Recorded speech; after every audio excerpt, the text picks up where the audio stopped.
And so it's really hard to get anybody in established science to look at it unless you pay them to do so. Mm-hmm.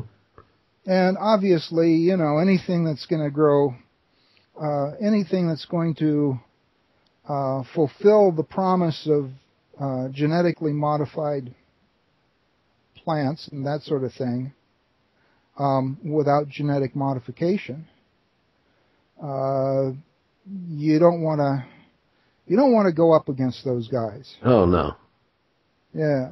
Because now you're talking big bucks, and this sounds like it's something that could be free. Well, it is. I mean, it isn't free. I mean, it costs you, in order to make it, for example, one of the easy ways to make it is to take some lye. Used to be used a lot as drain cleaner. It's kind of hard to get it anymore because it's used in the manufacture of some illegal drugs. But you can take lye and mix it with seawater, very low rate of lye, an old can of Red Devil lye, which you can't buy anymore. Red Devil lye, about 18 ounces of lye, will precipitate 5 gallons of the ORMUS minerals, or a mix that includes the ORMUS minerals, 5 gallons of precipitate out of 50 gallons of water. No, it's 10 gallons out of 50 gallons. 10 gallons of precipitate out of 50 gallons of water. And that's not a whole lot of lye. Mm-hmm. And 10 gallons, if you put it on the ground, this stuff seems to have a homeopathic-like benefit. You know, homeopathy uses dilution, and you dilute and dilute and dilute and dilute, and the more you dilute, the stronger the homeopathic remedy is. Yeah. Well, this seems to work in a similar way, and maybe the thing that underlies why homeopathy works, because you're diluting in a liquid, usually water. Mm-hmm. And the multiple dilutions somehow put information into the water.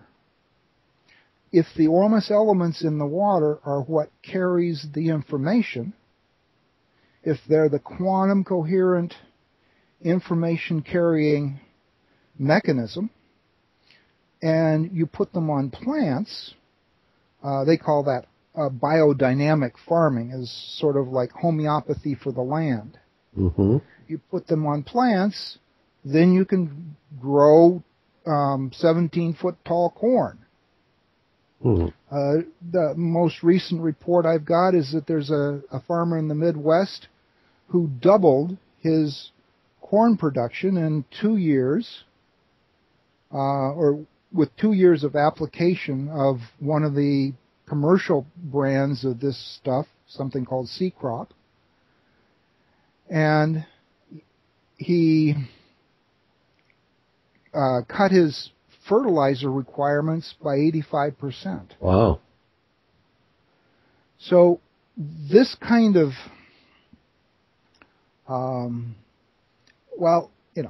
application in the real world. That's amazing stuff. And you know, we're there's all kinds of people talking about doom and gloom and disaster. Right. You know, we hear people talking about climate change and global warming and ice ages, and you know, everybody's got a favorite disaster. You know, and tsunamis and geological change and peak oil, and now there's all of these disasters that are looming. Well, you know, one of the biggest limitations with any of these disasters is food.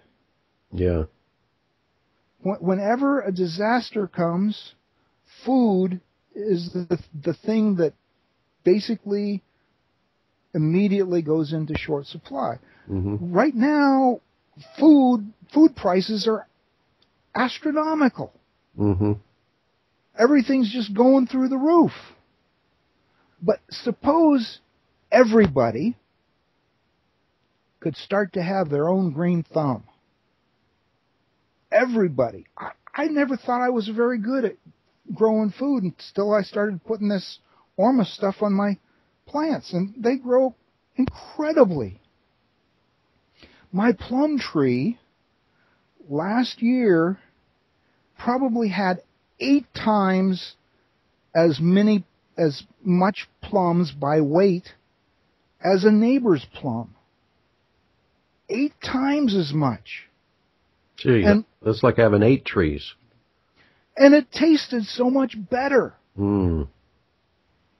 We're seeing typically in 2 years of application of this stuff that you can double production. Now, tastes better. That means, and hey, you don't need to eat as much. Yeah. Are you actually ingesting the ORMUS as well? Oh, yeah. Okay, what do you have, like a couple of drops in your coffee or something, or how do you take it? Oh, I don't use drugs no more. Like coffee? Yeah. Okay. But I put a couple drops in my a glass of water or something, or 1 drop maybe in a glass of water. And what kind of benefits have you seen? Well, I'm not very old. I'm only 61, and obviously you're not growing taller. Oh, I've gotten a little taller. I've gotten about 3/4 of an inch taller in the last few years. Okay. A friend of mine's she's gotten 2.5 inches taller. Wow. But I think only 1 inch was new. She's a year or 2 older than I am. This was when she was in her mid-50s.